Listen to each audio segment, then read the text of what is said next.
اصل سنی وہی ہوتا ہے جو آقا کی سنت پر عمل کرتا ہے. نکاح کرنا آقا کی سنت ہے. اگر غلام آقا کی سنت سمجھ کر نکاح کرے تو خدا کی قسم اس نکاح میں اتنی برکت ہوگی کہ آنے والا بیٹا یا بیٹی ہو غلام مصطفیٰ بنتا نظر آئے.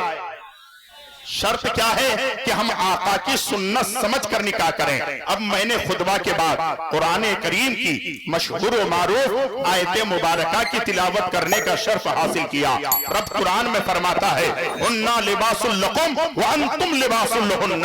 وہ تمہاری لباس ہے اور تم اس کے لباس ہو. کیا سمجھ رہے ہیں آپ؟ یوں سمجھیں عورت مرد کا لباس ہے, مرد عورت کا لباس ہے, شوہر بیوی کا لباس ہے, بیوی شوہر کا لباس ہے. کوئی بھی نہیں چاہے گا کہ میرے جسم سے کپڑے اتر جائیں, میرا لباس اتر جائے. تو نکاح ہونے کے بعد جب عورت یہ تصور کرے یہ میرا شوہر ہے, یہ میرے لیے لباس ہے, اور مرد یہ تصور کرے یہ میری بیوی ہے, یہ میرے لیے جو ہے لباس ہے, دونوں ایک دوسرے کو سمجھ لیں. دنیا میں ایسے جینے لگیں گے, اس کی جینے کے دیکھ کر دنیا کہیں گے غلامان مصطفیٰ ایسے ہوتے ہیں, عاشق رسول ایسا ہوا.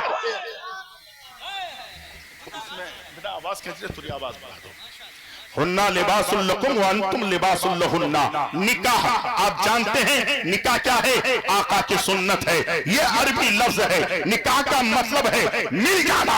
خدا کی قسم آسمان سے بارش ہوتی ہے, جب زمین پہ آتی ہے تو وہ زمین گیلی ہو جاتی ہے, اور جب زمین گیلی ہو جاتی ہے پانی اور زمین ایک جگہ مکس ہو جاتا ہے. میں آپ سے پوچھنا چاہوں گا کیا پانی کو آپ باہر نکال سکتے ہو؟ آپ کہو گے نہیں نکال سکتے ہیں. مٹی کو پانی سے باہر نکال سکتے ہو تو آپ کہو گے نہیں نکال سکتے ہیں. نکاح کا مطلب یہ ہوتا ہے کہ عورت اور مرد کے اندر وہ محبت, وہ عشق, وہ پیار ہو جائے تاکہ دنیا کی ساری طاقتیں ایک طرف ہو, میاں بیوی کی محبت ایک طرف ہو. نعرہ تکبیر, نعرہ رسالت, پیغام مصطفیٰ, محفل رنگ رضا, خطیب ہندوستان حضرت علامہ منظر نواز صاحب قبلہ.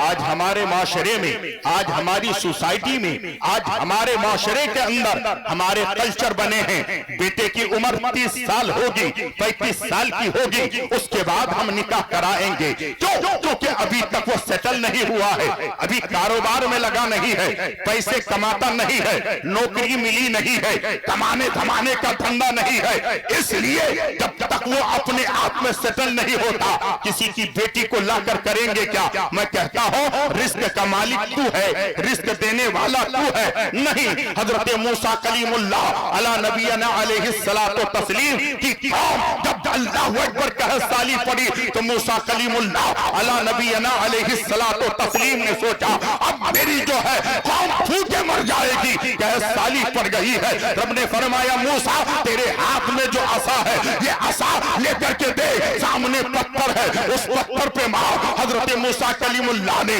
اس پتھر پر مارا تو پتھر دو ٹکڑا ہو گیا, ایک پتھر نیچے سے پھر باہر آیا. رب نے فرمایا موسیٰ پھر اس عصا سے, اس لکڑی سے پھر دوسرے پتھر پہ مار. جب پتھر پہ مارا تو پتھر دو ٹکڑا ہو گیا. پھر تیسرا پتھر آیا, حضرت موسیٰ کلیم اللہ کو رب نے فرمایا اس پتھر پہ پھر مار. تیسرے پتھر پر جب ڈنڈا مارتے ہیں, عصا مارتے ہیں تو وہ پتھر چکنا چور ہوتا ہے. رب نے فرمایا اے موسیٰ ذرا اس پتھر کے نیچے دے.